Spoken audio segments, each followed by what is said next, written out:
ఏమైనా ఇస్తారని చెప్పి మేము కోరుకుంటున్నాం. ఓకే, రైట్ అండి. మరి ఈ దేశకు సంబంధించి జనసేన నుంచి మనతో పాటు జాయిన్ అయ్యారు శ్రీధర్ గారు. శ్రీధర్ గారు నమస్తే అండి. నమస్తే అండి.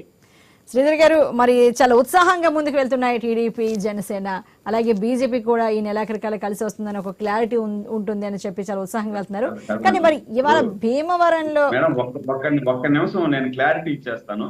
సురేందర్ ఒక్క నిమిషం మేడం గారికి కొంచెం క్లారిటీ ఇవ్వాలి. ఒక్క నిమిషం సరే శ్రీధర్ గారు, ఒక నిమిషం మాట్లాడొచ్చా? సురేంద్ర నాయుడు గారు ఓకే చెప్పండి.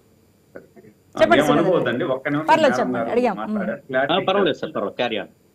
ఇప్పుడు మేడం చెప్పినా మనం ఎంత చెప్పినా గానీ సుజాత గారు మార్చుకోవడం ఎన్నుపోటు మహిళలను తీసుకొస్తున్నారు అనే చెప్తున్నారు. వాస్తవమే కదండి, అది నిజమే కదా.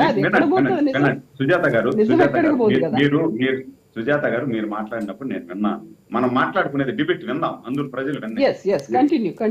ఇప్పుడు మీరు 2019 ఎన్నికల్లో కానీ 2014 ఎన్నికల్లో కానీ మీరు ఎవరిని పెట్టుకొని ముందుకు వచ్చారు మేడం? తల్లిని ముందు పెట్టుకొని రాలేదా? ఇదే తిరుపతిలో లీలామహల్ సెంటర్లో నాకు ఇప్పటికీ కూడా గుర్తు, విజయమ్మ గారు కొంగు పట్టుకొని నా బిడ్డను మీ బిడ్డగా వదిలేస్తున్నాను, నా బిడ్డ తండ్రి లేని బిడ్డ, నా బిడ్డను కాపాడండి, నా బిడ్డను రేపు ఎన్నికల్లో గెలవకపోతే నా బిడ్డ అధోగతి పాలైపోతాడు అని చెప్పిన సందర్భాలు చూడలేదా? ఆ రోజు తల్లిని, చెల్లెల్ని, బాబాయిని, భార్యను అడ్డం పెట్టుకొని కదా మీరు రాజకీయం చేసింది. ఈ రోజు పేపర్ల గురించి మీరు మాట్లాడతారు. పేపర్ల గురించి మీరు ఎంత తక్కువ మాట్లాడితే అంత మంచిది. ఈ రోజు భారత్ ఎవరండి? సాక్షి పేపర్కి ఎవరు ఎండి గారండి? సాక్షి మీడియాకి ఎవరు ఎండి గారండి? అదే మీకు ఎంతమంది మీ పక్కన మీ అడుగులకు మడుగులు వచ్చేటువంటి మీడియా సంస్థలు ఉన్నాయి?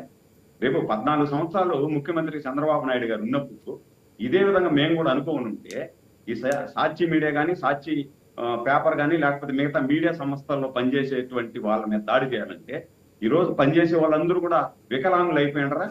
కాళ్ళు చేతులు ఉండుంటాయి వాళ్ళకి. మేము చేయాలనుకుంటే ఈ పని మేము ఏ రోజైనా చేసామా? ఇప్పుడు కూడా మేము పిలుస్తున్నాం.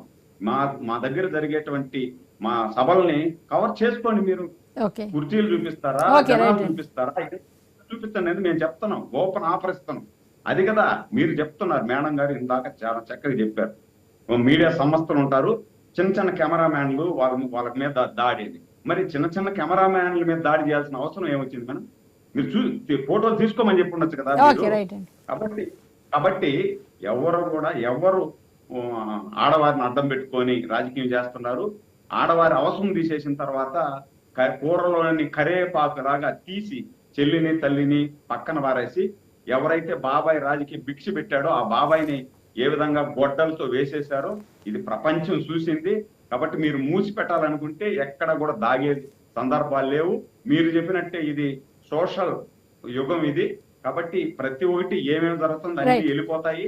మీరు చెప్పింది వెళ్ళిపోతుంది, నేను చెప్పింది వెళ్ళిపోతుంది, బాబాయిని వేసేసింది కూడా వెళ్ళిపోతుంది, తల్లిని చెల్లిని పక్కన పెట్టింది కూడా వెళ్ళిపోతుంది.